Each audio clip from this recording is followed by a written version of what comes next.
share with you one more idea as we have the past few weeks to hopefully make your Seder just a little bit more interesting.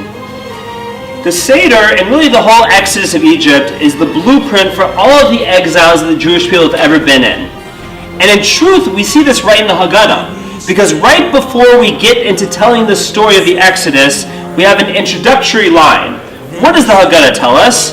V'hisha amda lavosenu v'lanu. In every generation, they stood up, for our ancestors and us, they stood up against us. Shelo echad bilvad amad aleinu lechalosenu. Not only one has stood up to try and destroy us, ela shebachol dor vador omdim aleinu lechalosenu. But in every single generation, they rise against us to try and destroy us. V'akadosh baruch hu matzilenu miyadam. But God is always there to save us from their hands. That's not just an introduction to the story of the Exodus, that's an introduction to all of Jewish history. And every single generation, they rise up to try and destroy us, and in the end, God always saves us from their hands. And the blueprint for that is what we see in the Seder. Let me tell you something interesting that comes out of that blueprint, something that the Egyptians did.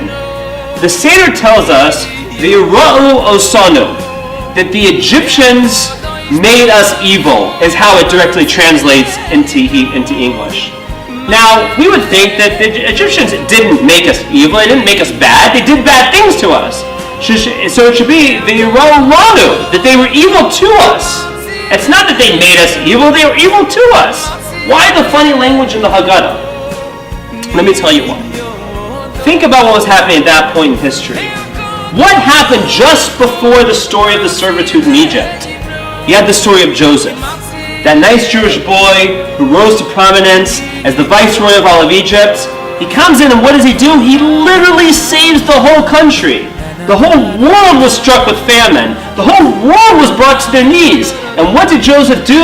He came in, he interpreted the dreams, he saves the country, he becomes the viceroy of the whole country, the most popular guy around. And his people, the Jews, were right there with him. They were great citizens. And that's how everybody looked at him.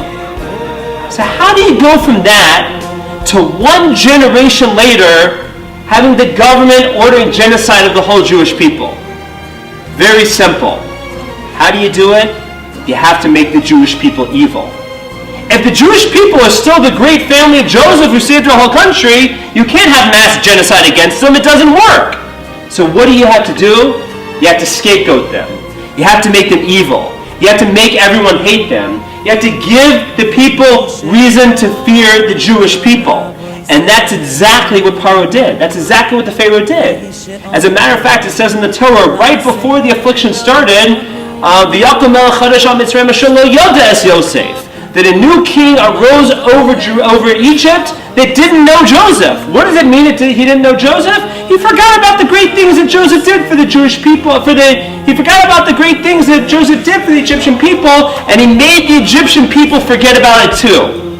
Once you've done that, mass genocide is easy. You can come right in. You already made him evil. You already made him disgusting.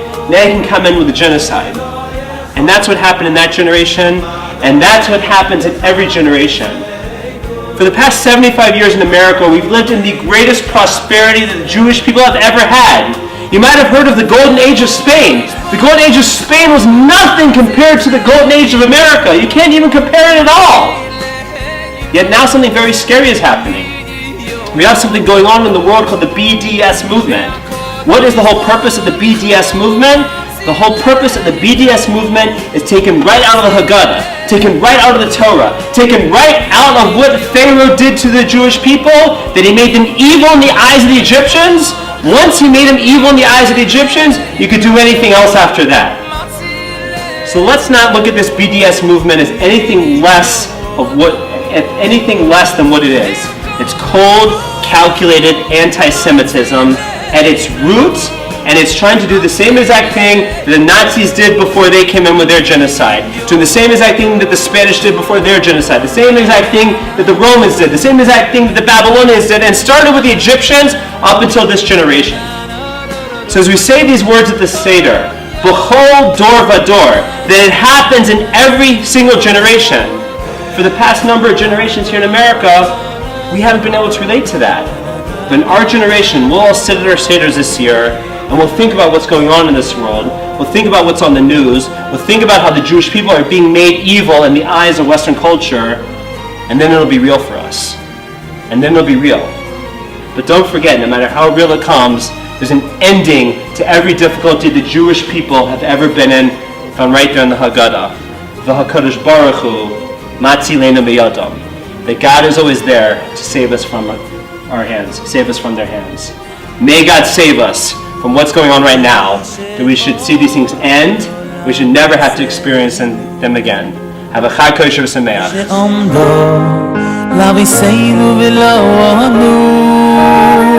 שלא יחוד בלבוד עומד עלינו לך לא יסיינו עומד עלינו לך לא יסיינו